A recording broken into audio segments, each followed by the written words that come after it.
जब इस ऑर्डर में साफ लिखा गया, इस ऑर्डर में, कि ऋषि अग्रवाल से 13,975 करोड़ इमीडिएटली वसूल लिए जाए। अगर 4 साल पहले वसूल लिए जाते तो यह अमाउंट आज हिंदुस्तान का सबसे बड़ा फ्रॉड नहीं बनता। 22,000 करोड़ का फ्रॉड, 22,842 करोड़ रुपए का फ्रॉड आज एक व्यक्ति करके देश से कहां है किसी को नहीं पता।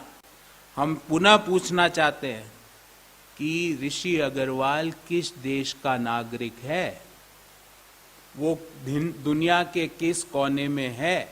या तो सरकार सामने आके बोले हमें नहीं पता, क्योंकि रोज खबर आ रही, कोई कहता है वो सिंगापुर में है, कोई कहता है वो इंग्लैंड में है, कोई कहता है वो जर्मनी में है, कोई कहता है उसके पास 3 पासपोर्ट है, ड्यूअल सिटीजनशिप है। कब दी गई उसको ड्यूअल सिटीजनशिप? हम सरकार से पूछना चाहते हैं कब दी गई और किस प्रावधान के तहत उसको ये ड्यूअल सिटीजनशिप दी गई। तीसरा, भारतीय जनता पार्टी के लोग एक भ्रामक दुष्प्रचार कर रहे हैं और मैं आपके माध्यम से उनसे सवाल पूछना चाहता हूं, क्योंकि उनको नहीं पता, पर आपको और देश के लोगों को पता है। रीस्ट्रक्चरिंग और फ्रॉड में अंतर होता है। Restructuring of A loan is different from fraud. ये 2019 में, और हमने जो क्रोनोलॉजी दी उसमें 19 जून 2019 में ये अकाउंट फ्रॉड घोषित हुआ था। 3 साल हो गए फ्रॉड घोषित हुए। सीबीआई ने पहली एफआईआर 1 सप्ताह पहले दायर की। क्यों? कौन रोके हुए था उनको? क्या सीबीआई भी को भी कोई बाबा संचालित कर रहा है? क्या प्रधानमंत्री जी और वित्त मंत्री जी के हाथ भी कोई बाबा ने बांध रखे हैं? क्योंकि जब स्टॉक एक्सचेंज, देश का सबसे बड़ा स्टॉक एक्सचेंज बाबा चला रहे हैं, तो क्या उनके हाथ भी किसी बाबा ने बांध रखे हैं? क्या वो बाबा है कि योगी है? बताएं, अभी तक वो चुप क्यों हैं? ये हमारा तीसरा सवाल है। चौथा, वाई ऋषि अग्रवाल क्यों वाइब्रेंट गुजरात का मेन आकर्षण हुआ करता था जब प्रधानमंत्री जी गुजरात के मुख्यमंत्री थे। प्रधानमंत्री जी जब गुजरात के मुख्यमंत्री थे तो अपने कोरिया के बिजनेस डेलीगेशन में as a CM Rishi Agarwal को साथ कोरिया क्यों लेके गए? इस बात का उत्तर अभी तक नहीं मिला हमें। हमारा 5वां सवाल है, रिजर्व बैंक ऑफ इंडिया अभी तक मूक दर्शक बनी हुई बैठी है, जो कि बैंकिंग इंडस्ट्री की पुलिस है। RBI is a supervisor, is a custodian of the India's banking industry. Why reserve bank of India is still silent? अभी मूक दर्शक बन के क्यों बैठी हुई है?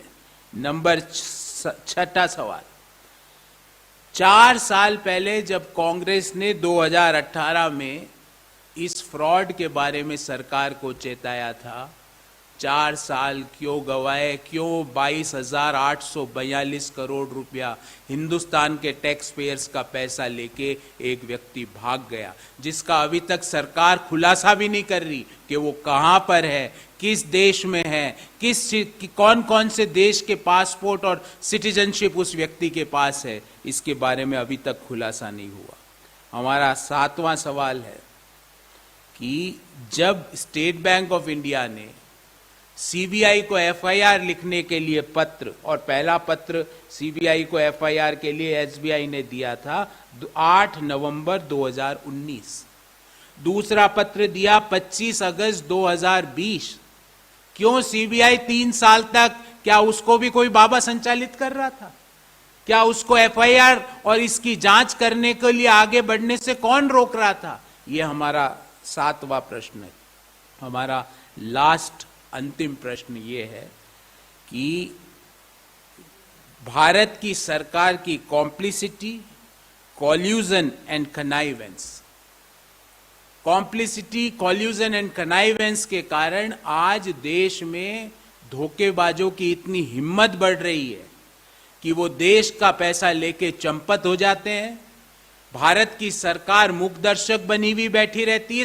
समस्त जानकारी होने के बावजूद भारत की सरकार, जो कोर्ट के निर्देश हैं कि इससे 13,975 करोड़ रुपया वसूला जाए, वसूलना तो छोड़ दीजिए, मैं एक और जानकारी आपको दे रहा हूं, और ये जानकारी ये है कि 2016 मार्च 31 को ऋषि अग्रवाल ने बैंकों को बताया कि उसकी कुल चल और अचल संपत्ति है 2,66,000 करोड़, 2.66 लाख करोड़, और भारत की सरकार ने और सरकारी बैंकों ने उसको 2016 31 मार्च को 1925 लगभग 2,000 करोड़ का लोन और दे दिया। 1925 करोड़ का लोन और दिया गया। जब वो कह रहा है मेरे पास 2,66,000 करोड़ की चल और अचल संपत्ति है, जब डीआरटी अपने आदेश में कह रही है कि 13,975 करोड़ रुपया वसूला जाए, पर सरकार क्यों चुप थी 4 साल?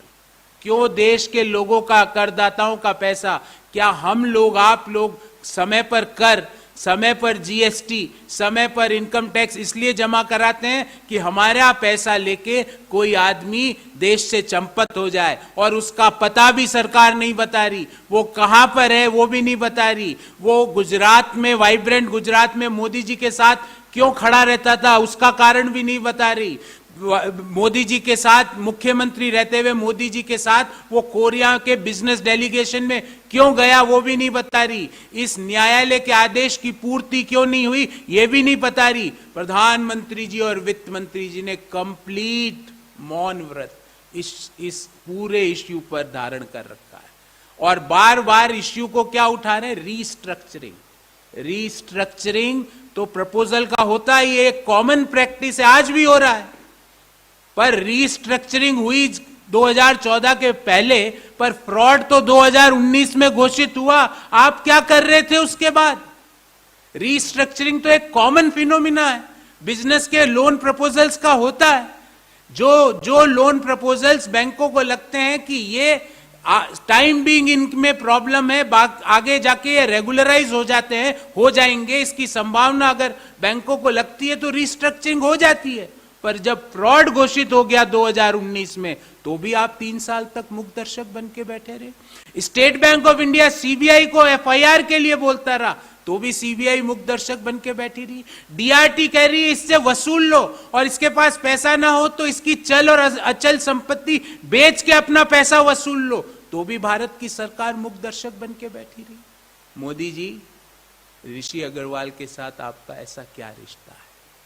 देश की जनता और कांग्रेस पार्टी आपसे पुनः ये पूछती है कि आपका और ऋषि अग्रवाल का क्या रिश्ता है, कि आज तक आप ये नहीं बता पा रहे कि ये व्यक्ति है कहां पर बैठा है। आप अपनी चुप्पी तोड़िए और हमारे सवालों का जवाब दीजिए कि आप इसको कोरिया क्यों लेके गए, वाइब्रेंट गुजरात में आपके आसपास क्यों था, आपने डीआरटी के डिसीजन की, जो डीआरटी ने जो निर्णय दिया उसकी अनदेखी क्यों की, सीबीआई को एफआईआर दर्ज करने के लिए क्यों रोका गया, स्टेट बैंक ऑफ इंडिया ने जब सीबीआई को पत्र लिखा 2 दफा 19 और 20 में, तो भी इस एफआईआर सिर्फ 1 सप्ताह पहले ही क्यों दर्ज हुई? इन सवालों का जवाब आपको देना पड़ेगा। Friends, before I take the questions, I will brief you this in English in short.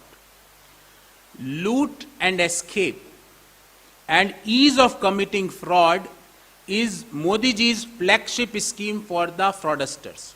लूटो और भागो, और ईज मैं आपके लिए सरल कर दूंगा फ्रॉड करना, ये भारत सरकार की धोखेबाजों के लिए 2 स्कीम चलाई जा रही है, और इसका नतीजा ये हुआ 22,842 crore rupees of public money swindled.